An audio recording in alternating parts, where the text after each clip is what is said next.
पिंपरी चिंचवड मधल्या मोशी इथल्या waste to energy प्रकल्पामध्ये घडलेली इमारत दुर्घटना अनेक गंभीर प्रश्न उपस्थित करून गेली आहे। या प्रकल्पाच्या G+2 कार्यालयीन इमारतीचा एक मोठा भाग 8 जुलैला अचानक कोसळला।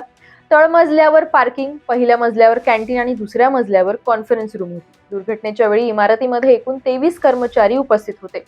या इमारतीवर प्रकल्पातलाच कचऱ्याचा ढिगारा कोसळला आणि त्यामुळे ही इमारत सुद्धा कोसळली। हे कारण तरी आतापर्यंत पुढे आले। 24 तास उलटून गेलेली आहेत, अजून सुद्धा रेस्क्यू ऑपरेशन सुरूच आहे। कारण या इमारतीच्या आणि कचऱ्याच्या ढिगाऱ्यात अजूनही काही लोक अडकले असल्याची शक्यता व्यक्त केली जाते। तसंच काहींचा मृत्यू झाल्याची सुद्धा शक्यता आहे। या दुर्घटनेच्या संदर्भामध्ये कालपासून आजपर्यंत काय काय गोष्टी घडलेल्या आहेत, या सगळ्याची अपडेट आपण या व्हिडिओमधून जाणून घेणार आहोत। नमस्कार, मी शिवानी आणि आपण पाहताय नवराष्ट्र। घटना घडताच दुसऱ्या मजल्यावरच्या 5 कामगारांनी प्रसंगावधान राखत तातडीनं बाहेर पडण्यात यश मिळवलं। पण त्यानंतर अग्निशमन दल, NDRF आणि लष्कर पोलीस यंत्रणा यांनी संयुक्त बचाव मोहीम तिथं राबवली आणि सायंकाळी आणि मध्यरात्रीच्या सत्रामध्ये एकूण 9 जणांना सुखरूप बाहेर काढण्यात आलं। काही कामगार अजूनही ढिगाऱ्याखाली अडकल्याची माहिती मिळतेय। या संपूर्ण बचाव कार्यात अनेक अडथळे समोर आलेले आहेत। इमारतीच्या परिसरामध्ये साचलेला कचरा, उर्वरित संरचनेची अस्थिरता आणि आणखीन कोसळण्याचा धोका यामुळे पथकांना अत्यंत सावधगिरीनं काम करावं लागतंय। अडकलेल्या कामगारांचा ठावठिकाणा मिळवण्यासाठी साऊंड व्हायब्रेशन चाचणी सुद्धा घेण्यात आली, पण कोणताही प्रतिसाद त्यामुळे मिळालेला नाहीये।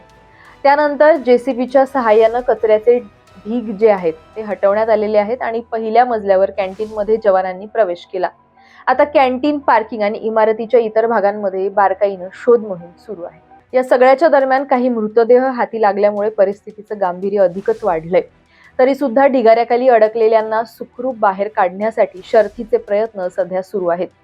या घटनेनंतर इमारतीच्या बांधकामाची गुणवत्ता, सुरक्षा उपाययोजना आणि नियमित तपासणी याबाबत प्रश्न उपस्थित होत आहेत। या दुर्घटनेची सखोल चौकशी होणं आणि जबाबदारी निश्चित होणं हे अत्यंत आता आवश्यक ठरतंय।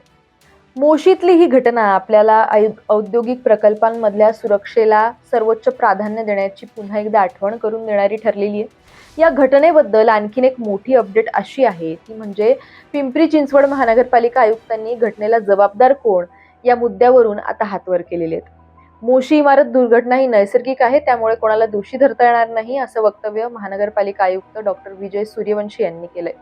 इमारत धोकादायकरित्या उभारण्यात आली आहे का, इमारतीला सुरक्षा भिंत होती का, या प्रकरणाची चौकशी केली जाणार की नाही केली जाणार, कुणाला जबाबदार धरलं जाणार, या असे सगळे प्रश्न जेव्हा माध्यमांनी आयुक्तांना विचारले तेव्हा आयुक्तांनी उडवाउडवीची उत्तरे दिली।